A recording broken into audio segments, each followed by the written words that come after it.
মেয়েদের ভেতরে এটা বেশি, এরা সব চাইতে বেশি বদনাম করে স্বামীর। আজ পর্যন্ত আমি শুনিনি কোন মহিলা তার স্বামীর কাছে মুরিদ হয়েছে না। আপনি যদি আজ পরীক্ষা করতে চান বাড়ি যান।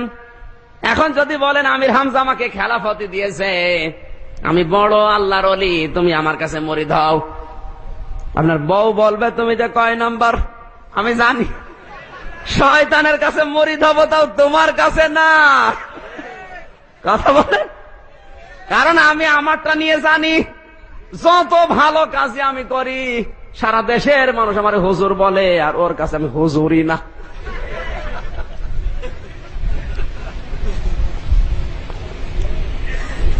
মেয়েদের অভ্যাস এইটা।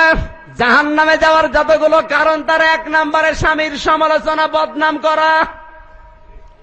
আল্লাহর নবী মাঝে মাঝেই মেয়েকে বলতেন, মা ফাতেমা সাবধান, আমার জামাই আলী যেন জায়েজ কোন কাজে তোমার উপরে নারাজ না থাকে। যদি আমার জামাই তোমার উপরে নারাজ হয়ে যায় জায়েজ কোন কাজে, আর যদি তুমি মাফ চেয়ে নিতে না পারো, আমি নবী বলছি তোমার বাবা হয়েও তোমার জানাজার নামাজ আমি আসবো না। আমার মনে হয় এরকম বাবা যদি আজ ঘরে ঘরে থাকতো, মেয়েগুলো আজ অনেক সংশোধন হয়ে যেত। বাবা হয়েছে সব ডিজিটাল বাবা, মেয়েকে আরো সাহস দেয়। তোর যদি কিছু হয় তুই চলে আসবি, তোর অন্য জায়গায় বিয়ে দেব। জোরে বলেন সুবহানাল্লাহ। তোমার মেয়ে বিয়ে দিবা কয় জায়গায়? নবীজি পারতেন না যে স্বামী তোমার সাথে আচরণ খারাপ করেছে, চলে আসো অন্য জায়গায় বিয়ে দেব? পারতেন না। নবীকে আর নবীজি আরো মেয়েকে টাইট করছেন, আরো শিক্ষা দিচ্ছেন, ভয় দেখাচ্ছেন, সাবধান, আমার জামাই যদি জায়েজ কোন কাজে নারাজ হয়ে যায়, আমি তোমার বাবা বলছি তোমার জানাজায় আসবো না। এইরকম মেয়ে কোনদিন জামাইয়ের অবাধ্য হবে? জোরে বলেন হবে? আর স্বামীর অবাধ্য স্ত্রী বাংলাদেশে আছে না নেই? কার কার আছে হাত তোলেন তো। কই একজনও নেই, ভয়ে হাত তুলছেন অনেকে। ওই যে একজন হাত তুলেছে। এই এদিকে আসেন, আসেন। ও তো বিয়ে করেনি মনে হচ্ছে।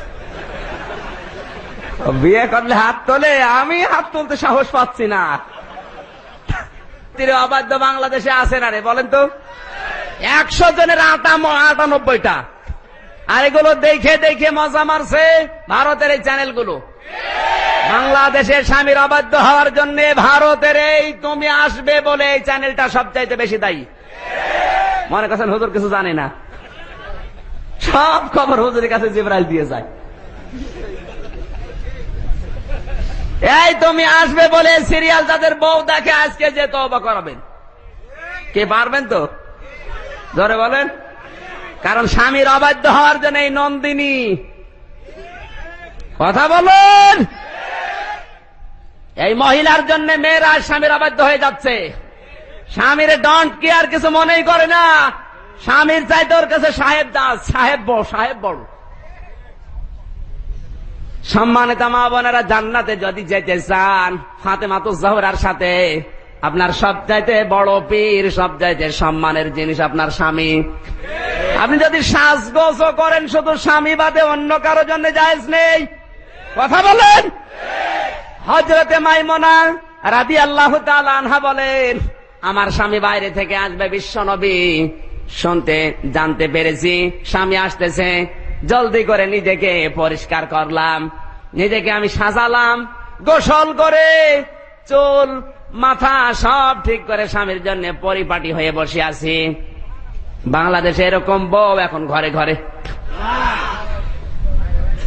স্বামী আসতেছে, ও সাজে না, যদি শোনে বিয়ায় আসতেছে, ওর সাজ দেখে কে? টাকা পয়সা খরচ করি আমরা, সোনো পাউডার ব্লাউজ কিনে দিয়ে মরি আমরা, আর ওগুলো দেখে মজা মারে ভ্যান চালক আর দোকানদাররা। আপনি টাকা খরচ করছে আমরা, আমাদের দেখায় না, ওগুলো মজা মারে কারা? ভ্যান চালক আর দোকানদাররা। ওরা বলে আপা, কিছুক্ষণ পরে খেপা। এই কথা বলেন না কেন?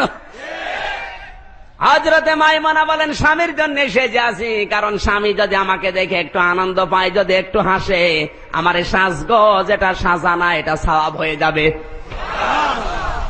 বিছানায় ছিল পুরাতন চাদর, তুলে ফেললাম, নতুন চাদর বিছিয়ে দিলাম, কেন আমার স্বামী বড় মেহমান।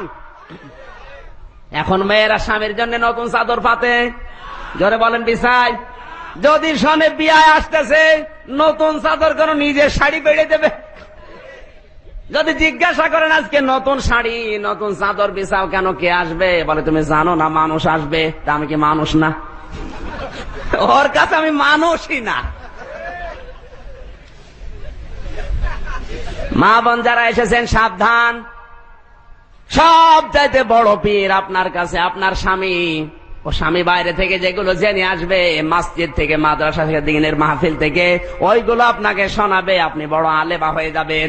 কোন পীরের কাছে আপনার মুরিদ হওয়ার দরকার নেই। আপনি মুরিদ হবেন আপনার স্বামীর কাছে। কথা বলেন ঠিক কিনা? বিশ্ব নবী বলেন, কোন স্বামী যদি স্ত্রীকে বলে আমি তোমার উপরে খুশি, আমার আল্লাহ বলেন আমি নিজেও খুশি হয়ে যাই। মরণের পরে লাশ দেখে কোন স্বামী যদি মন থেকে বলতে পারে না আমার স্ত্রী কিন্তু আমার মন মতোই ছিল, আমার কাছে ভালোই ছিল, আমার আল্লাহ বলেন আমিও ভালো বলে তাকে মাফ করে দেব। মন থেকে বলতে পারবেন আপনার বউ আপনার কাছে ভালো? পারবেন? এখানে বলছেন ভয়ে, মন থেকে বলেন তো। এই জায়গায় ভেজাল আছে। আমার ভাইয়ের আমি শিক্ষা দিচ্ছিলাম, এই সমালোচনা মেয়েদের ভেতরে সবচাইতে বেশি। এরা স্বামীর বদনাম একেবারে এক নম্বরে। এক জায়গায় 2-3 জন হলেই দেখবেন গীবত শুরু হয়ে গেছে। আপনি যদি পরীক্ষা করতে চান এখন মহিলা প্যান্ডেলে যান, যান। ওরা ওয়াজ আর শুনছে কয় ঘন্টা, স্বামীর বদনামে চলছে 2.5 ঘন্টা। ধরে বলেন, মনে করছেন হুজুর জানে না, কোরআন শরীফ আল্লাহ সব দিয়েছে। মা বোনদেরকে বলছি এই অভ্যাসটা পাল্টাতে হবে, যাদের আছে, সবার নেই, যাদের আছে এই অভ্যাসটা পাল্টাবেন। স্বামীর বদনাম করে কখনো জান্নাতে না। সমালোচনা করতে হলে তার ভেতরে যেন কোনো দোষ থাকে, যখন আনন্দ ঘন মুহূর্ত ওই সময় তাকে বলবেন। সে কাজ কারবার করে মিল থেকে রোদে পুড়ে এসে 8 ঘন্টা ডিউটি করে বাড়ি এসেছে, আর ওনার যত সব একেবারে 180 মাইল বেগে চলতেছে। ও লাঠি দিয়ে মারবে না গরম আর লাঠি দিয়ে মারবে। সমালোচনা আজ বেশি হচ্ছে আলেমদের। হুজুর একটু যদি জোরে যায় বলবে দাওয়াত পেয়েছে, আর যদি আসতে যায় বলবে কি খাওয়া খেয়েছে। ও করবে কি? কোন কায়দায় শান্তি নেই আমাদের। এমনকি সব জায়গায় হেই প্রতিপন্ন করার চেষ্টা। এই যে দাড়ি নিয়ে, আমার তো দাড়ি ওঠে না, সার দিয়েও দাড়ি হয় না। আমার বংশে আমারই সবচেয়ে বড় দাড়ি। আমারই যদি বড় হয় তে আমার যারা আছে ওদের দাড়ি আছে 5-6টা করে। আরে ভাই এত দোয়া করছি তাও হয় না। আর মানুষ এই যে শাহাদত ভাই দাড়ি কেটে কোল পাচ্ছে না। আল্লাহ যদি ওইগুলো আমারে দিত, কত বড় বড় জায়গায় গেলাম বাংলাদেশে, মানুষ দামই দিতে চায় না, বলে বাচ্চা হুজুর। আমি বাচ্চা, আমারই একটা বাচ্চা আছে, আর আমারে বলে বাচ্চা। খালি এই দাড়ির জন্য মার খেয়ে যাচ্ছে। একটু দোয়া করেন আল্লাহ যেন দাড়ি দেয়।